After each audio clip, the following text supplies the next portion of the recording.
से बोली पंघाड़ी वाली मैया की जय माँ काली बरावत।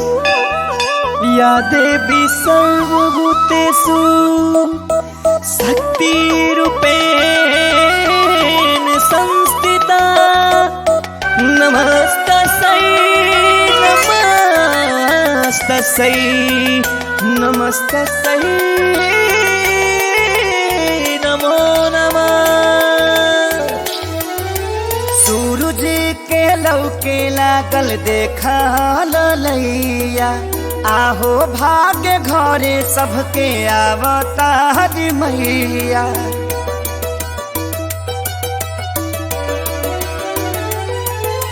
सूरज के लौके लागल देखा ललैया आहो भाग्य घरे सबके आवतार मैया। अब करा जनी दे भइल पूजन के बे जनी जियरा छाछा नावा हाली दूध लेके आव गैया के आरती उतारा मैया के पौआ पखारा मैया के।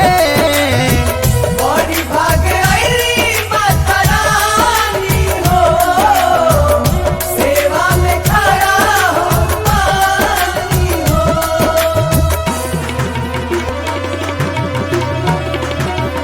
Presented by Adi Shakti Films.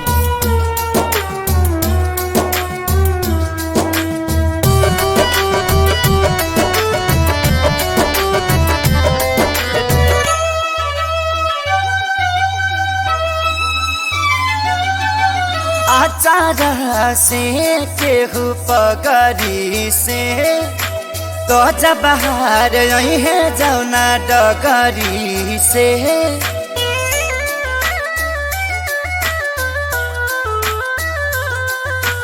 आचार से केहू पगरी से तो जब बाहर यही है जौना डगरी से। अरे सेवा में न कर कमी होके खूबसूरत मम्मी कहे से कि मैया सुकुवारी सुकुवारी सुकुवारी हई। अब करा जन दे भइल पूजन के बे मालिन के बोलाव अढ़ौल तू चढ़ाव पैया पे आरती उतारा मैया के पौआ पखारा मैया के। बड़ी भागे आईली माता रानी हो सेवा में खड़ा हो मानी हो।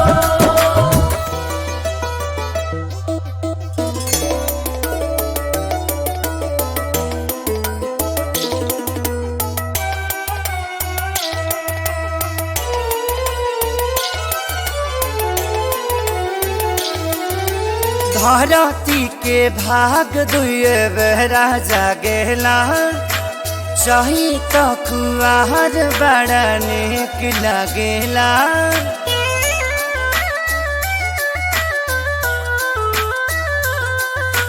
धरती के भाग दुए बेरा जागेला चाही तो कुआर बड़ा नेक लगेला।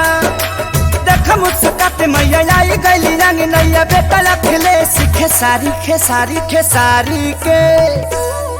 अब करा जन दे भइल पूजन के बे पुरैन पात लेके आव छाक लवंग जुटाव जैया के आरती उतार मैया के।